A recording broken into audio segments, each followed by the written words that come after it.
Hey everyone, I am going to do a reading from Meghan of Flynn's Recall. 1. How did you hear about this place? Eden stepped through the half-cocked gate, squinting at the halo of orange around the single street lamp in the center of the cemetery, brilliant compared to the olive black under the giant willows that hung recklessly over the entrance. The headstones glowed as if they were hot, dangerously hot. Don't worry about that, Sammy smiled, that quiet, almost shy smile she'd fallen in love with in 9th grade, though she knew he was neither quiet nor shy. He cocked his head. He looked just like Kevin Hart when he did that, and she finally forced a grin, though the night felt like it was pressing against her back. Behind her, the dark was thicker still. Come on, he said.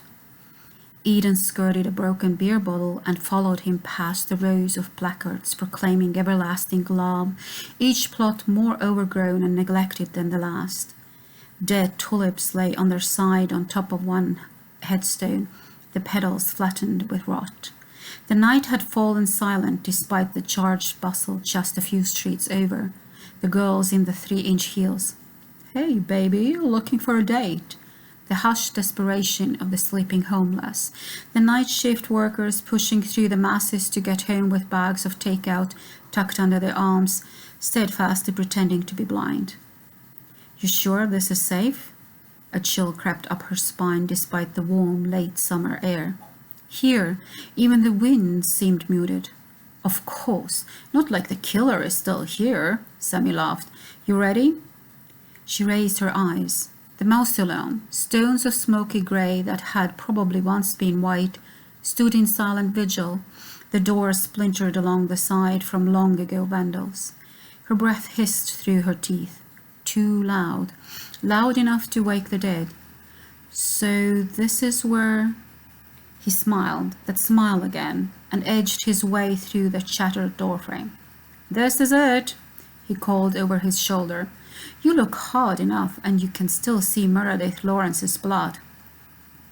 Meredith Lawrence was the most famous person to die here, the first victim of the notorious looking-glass killer, but she was far from the only victim. Eden swallowed hard and ducked inside the building after Sammy, suddenly far more keen to step over the threshold than stand alone in the open air. She blinked. Dark in here, damp, tinged with iron and mildew, so thick she could feel it, heavy, almost meaty on her tongue. Something skittered in the back corner, a hush scratch rattle, too loud to be an insect, but she couldn't see beyond the orange-yellow rectangle from the street light outside the open doorway. A rat? She hated rats. Please be a rat. Sammy turned to her in the dim and pulled something from his pocket. His cell. She squinted in the sudden glare of his phone's flashlight, directed at the enormous stone slab that ran along the back wall like an altar. See? Sammy stepped closer to the altar stone, his voice high with an almost childlike excitement. Right here! He ran one slender finger, a piano player's finger, along the edge of stone slab, the place where the looking-glass killer had tied his victim. But blood? The slab, like the walls, was grey and rotten-looking as a dead tooth. No bloody remnants of the words the killer had scrawled on the back wall. No poems. Nothing of interest that she could see. I heard they never found him, the looking-glass killer. Sammy whirled on her, his eyes bright, hands still resting on the stone slab. I think they did, she said. Hadn't she read that? Sammy shook his head and turned back to the wall. That was a ruse. They want us to think they got him, so everyone feels safe, but... She rolled her eyes. She knew better than to argue with him about his obsession, and maybe he was right anyway. Most of what she knew about the looking-glass killer was probably more urban legend than anything else. Can we go now? She asked, and though she tried to keep her voice even, it came out a little tight, a little strangled. This was the third crime scene or haunted house they had been to in the last 2 months. The last excursion had taken them to an abandoned property no one had bothered to clean, the scene of a particularly nasty murder-suicide. Blood on the walls, blood soaking the floors, and the flies. God! He turned on her. cheeks hollow and ghoulish in the flashlight's harsh shadows. Are you kidding? I've been looking forward to this for weeks.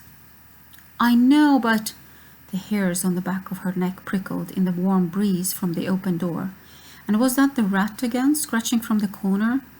I just don't want to get hacked to pieces.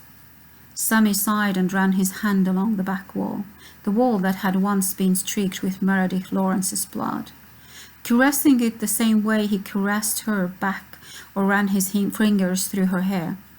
Not like the killer's here now, Eden, just his essence. Killer's essence? You're so weird, she said jokingly, but she shuddered anyway.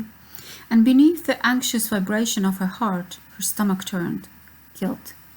He was right. He had been waiting a long time. Snap. Not from the back corner like she'd thought, but Sammy didn't appear to notice, busy as he was examining the wall.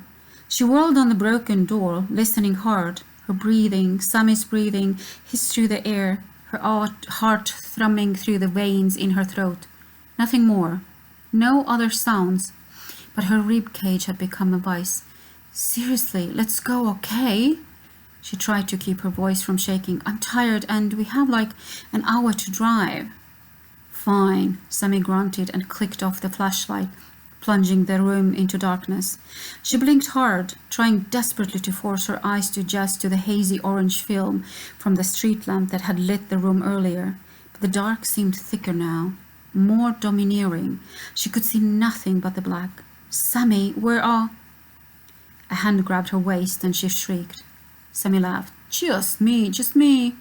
He pulled her into his arms and pressed his lips to hers, and the damp mildew smell vanished as the scent of his soap filled her nostrils, spicy, almost flowery. She relaxed against him, but only a little. Why was it still so dark in here?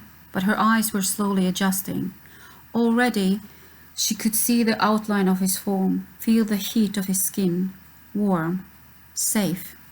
Come on, he said. Come sit on the slab. On the... Are you fucking kidding? No one's here. I'm not worried about that. But she was, a little. That snap could have been a murderer coming to kill them like poor Meredith Lawrence. No, that's the horror movies talking. If there was one thing Sammy loved more than true crime research, it was movies about serial killers. The more gruesome, the better.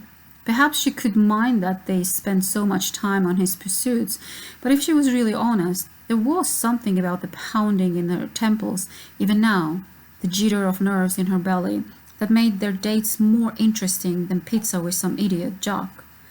And certainly better than the cliched dinner and a movie her parents thought they were enjoying. He was the most interesting boy she'd ever known. I guess I can take you home. Sammy ran the tops of his fingers under the hem of her shirt, skirting along her backbone and sending little ripples of excitement through her nerve endings, melting the ice that had stiffened her spine since they'd arrived. She stood on her tiptoes to whisper in his ear, maybe we could go back to the car. He hedged his fingers into the front waistband of her shorts and undid the button. She stepped back toward the stone. Maybe it was just an urban legend. Maybe nothing had ever happened here at all, and even if it had, it was so long ago. And the cemetery owners had surely cleaned it up, right? That's what they did with public property after the police took all the gross stuff into evidence. And heck, she and Sammy had had sex in the gooey mud beside the boathouse upstate, same spot in the dirt where 3 people had been shot to death. No way the police had cleaned that up completely. Eden backed against the slab. Thank God her eyes were working again, and hopped onto the stone. Orange light seeped through the broken door. She closed her eyes and leaned into Sammy, listening to the heavy thud of her heart and the soft whisper of his breath against her hair. Snap. She froze. Sammy, did you... Sammy toppled backwards. No, not toppled, flew, ripped from her grasp, the pads of her fingers burning, pain radiating from her twisted wrist. Her limbs felt disconnected from her brain, because someone else was there now. A man, a huge man, the subtle glow of the street lamp hidden behind his bulk. And he had Sammy in the middle of the tiny room, had Sammy on his knees on the cold mausoleum floor, holding her boyfriend by the face. Yes, hands on either side of his head, and the stranger was muttering in a low, whispering growl, some other language, one she had never heard before, but it was like in the old horror movies Sammy watched. Was he summoning a demon? Are we sacrifices? Oh God, all the horror movies were right, and Sammy was right too about the black guy dying first, because Sammy was the one on his knees. But the big-breasted blonde never lasted long either. Eden was next. Her mouth went dry. Ribbons of panic sliced through her throat, cutting off her airway. She wanted to cry out, to tell him not to hurt Sammy, to say that they'd do anything, anything at all if he'd just let them go. But her tongue was a weight, cold and dead against her bottom teeth. The stranger was silent. No more strange words, not even breathing hard, maybe not breathing at all. Then Sammy screamed once, kicked his legs. A quick jerk of the intruder's hands, crack, and Sammy's head twisted. Too far, too far. His screams degenerating into thin wails like a mewling kitten, weak. And then Sammy wasn't moving at all. The giant man straightened and stepped closer. Ana lasta ledui. She strained her ears, trying to decipher the words. Was he mumbling, or was it coming from someone else, someone she couldn't see? I don't know what you want. Her voice echoed against the walls, her heart a frantic animal trapped beneath her ribs. Ana lasta ledui.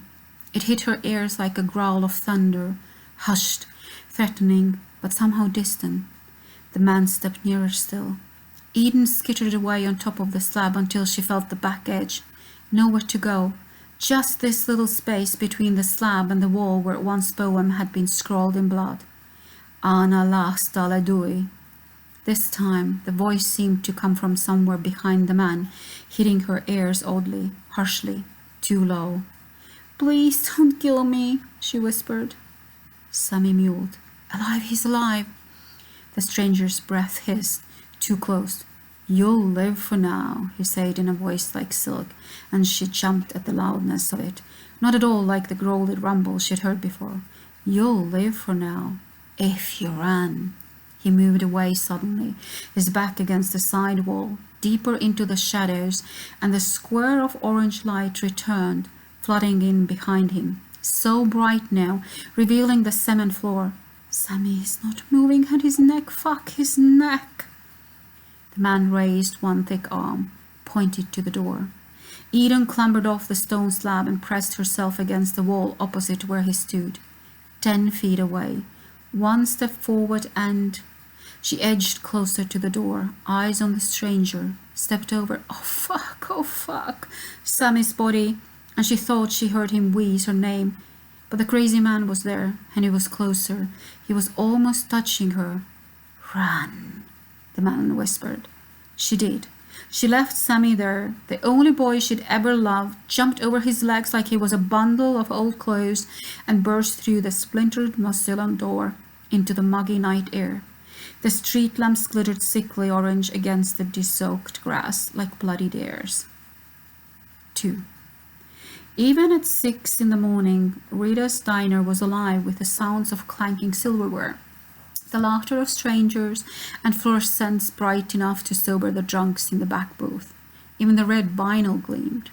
New place, same old atmosphere, except... Edward Petrovsky frowned. Across from him, Linda sipped her coffee, her bow lips the same as they'd always been, save for the laugh lines that had crept in around the edges. The crow's feet at the corners of her hazel eyes were new too, like little reminders of all the times she'd smiled. It suited her, like the fine cracks in the ceiling above your bed that you recognize unequivocally as home. Or maybe Linda just felt like home. Over the past year since he'd caught their daughter's killer, Petrovsky and his ex-wife had cautiously chatted on the phone a few times, though he'd never been a phone person. He still wasn't entirely sure why Linda wanted to eat with him this morning, even if it was just breakfast before work. Things would never go back to how they used to be before they'd lost Julie, before the divorce. What are you doing, Petrovsky? He spread a patty of turkey sausage, wishing it was pork. Turkey was supposed to be part of his heart-healthy regimen, but this left a little circle of grease on the plate. He'd already dripped some on his jeans. "Is your food okay?" Linda asked. "Yeah, I should have ordered bacon."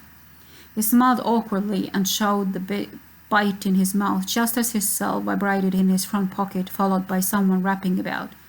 What the hell is an ass master? God damn it, Jackson.